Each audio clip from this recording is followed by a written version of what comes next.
ದೇಶದಲ್ಲಿ ಯಾವ ಮೋದಿ ಗಾಳಿನೂ ಇಲ್ಲ. ಜೂನ್ 4ರಂದು ಅಚ್ಚರಿಯ ಫಲಿತಾಂಶ ಹೊರಬರುತ್ತೆ. ಕಲಬುರಗಿಯಲ್ಲಿ ಗೃಹ ಸಚಿವ ಡಾಕ್ಟರ್ ಜಿ ಪರಮೇಶ್ವರ್ ಗೆಲುವಿನ ವಿಶ್ವಾಸವನ್ನು ವ್ಯಕ್ತಪಡಿಸಿದ್ದಾರೆ. ಮೋದಿ ಗಾಳಿ ಅಂತ ಹೇಳ್ತೀರಿ, ಅದು ಯಾವುದು ಕೂಡ ಬೀಸ್ತಾ ಇಲ್ಲ.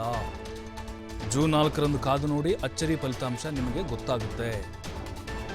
ಅಂದರೆ ದೇಶದ ಜನ ಆಡಳಿತವನ್ನು ಸೂಕ್ಷ್ಮವಾಗಿ ಗಮನಿಸ್ತಾ ಇದ್ದಾರೆ. ಅಂದರೆ ಕೇಂದ್ರ ಸರ್ಕಾರ ಆಡಳಿತವನ್ನು ಕರ್ನಾಟಕದ ಮಟ್ಟಿಗೆ ಕಳೆದ ಬಾರಿ ನಾವು ಒಂದು ಕ್ಷೇತ್ರ ಮಾತ್ರ ಗೆದ್ದಿದ್ವಿ, ಆದರೆ ಈ ಬಾರಿ ನೋಡಿ ಅದು ಉಲ್ಟಾ ಆಗುತ್ತೆ. ಅಂದರೆ ಬಿಜೆಪಿಯವರಿಗೆ ಒಂದು ಹೋಗುತ್ತೆ ಅಂತ, ಬಿಜೆಪಿ ಒಂದು ಸ್ಥಾನ ಗೆಲ್ತಾರೆ ಅಂತ. 2023 ಏನಂದ್ರು, ವಿಧಾನಸಭಾ ಚುನಾವಣೆಯಲ್ಲಿ ಕಾಂಗ್ರೆಸ್ ಬರೋದಿಲ್ಲ ಅಂತ ಹೇಳಿದರು. 135 ಸೀಟ್ ಕೊಟ್ಟು ರಾಜ್ಯದಲ್ಲಿ ಸ್ಪಷ್ಟ ಬಹುಮತ ನಮಗೆ ಬಂತು. ರಾಜ್ಯದಲ್ಲಿ ನಾವು ಕೊಟ್ಟ ಭರವಸೆಗಳನ್ನು ಈಡೇರಿಸಿದ್ದೇವೆ. ಜನಸಾಮಾನ್ಯರಿಗೆ ನಮ್ಮ ಮೇಲೆ ನಂಬಿಕೆ ಬಂದಿದೆ ಅಂತ ಪರಮೇಶ್ವರ್ ಹೇಳಿದ್ದಾರೆ ಕಲಬುರಗಿಯಲ್ಲಿ. ನಡೀತಾ ಇರತಕ್ಕಂಥ ಲೋಕಸಭಾ ಚುನಾವಣೆಯಲ್ಲಿ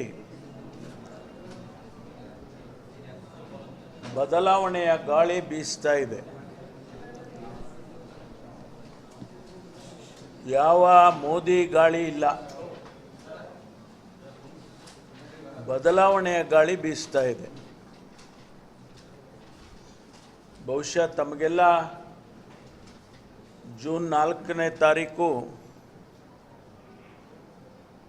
ಭಾಳ ಆಶ್ಚರ್ಯಕರವಾದಂಥ ಫಲಿತಾಂಶ ಈ ದೇಶದ ಲೋಕಸಭಾ ಚುನಾವಣೆಯಲ್ಲಿ ಬರೋದನ್ನು ನಾವು ನೀವು ಎಲ್ಲ ನೋಡ್ತೇವೆ ಅಂತ ಅಂದ್ಕೊಳ್ತೇನೆ. ದೇಶದ ಮತದಾರರು ಆಡಳಿತವನ್ನು ಭಾಳ ಸೂಕ್ಷ್ಮವಾಗಿ ಗಮನಿಸಿದ್ದಾರೆ.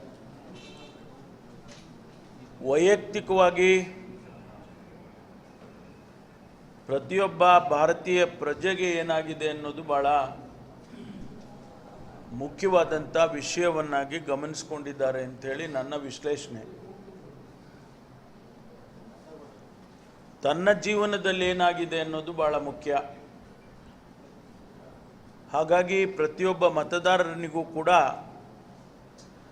ಬಹಳ ನಿರಾಶೆ ಆಗಿರ್ತಕ್ಕಂಥದ್ದನ್ನು ನಾವು ಅನೇಕ ಸಂದರ್ಭದಲ್ಲಿ ಗಮನಿಸಿದ್ದೇವೆ. ಕೆಲವರು ಓಪನ್ ಆಗಿ ಎಕ್ಸ್ಪ್ರೆಸ್ ಮಾಡಿದ್ದಾರೆ, ಕೆಲವರು ಎಕ್ಸ್ಪ್ರೆಸ್ ಮಾಡಿಲ್ಲ.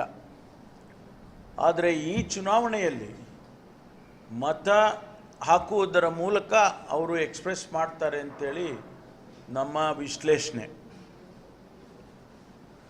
ಕರ್ನಾಟಕದ ಮಟ್ಟಿಗೆ ಕಳೆದ ಬಾರಿ ನಾವೇನು ಒಂದೇ ಒಂದು ಸೀಟ್ ಗೆದ್ದಿದ್ದೋ ಅದು ರಿಸಲ್ಟು ಬಹುಶಃ ಸಂಪೂರ್ಣವಾಗಿ ಬದಲಾವಣೆ ಆಗಿ ಉಲ್ಟಾ ಆದರೂ ಕೂಡ ಆಶ್ಚರ್ಯ ಪಡಬೇಕಾಗಿಲ್ಲ.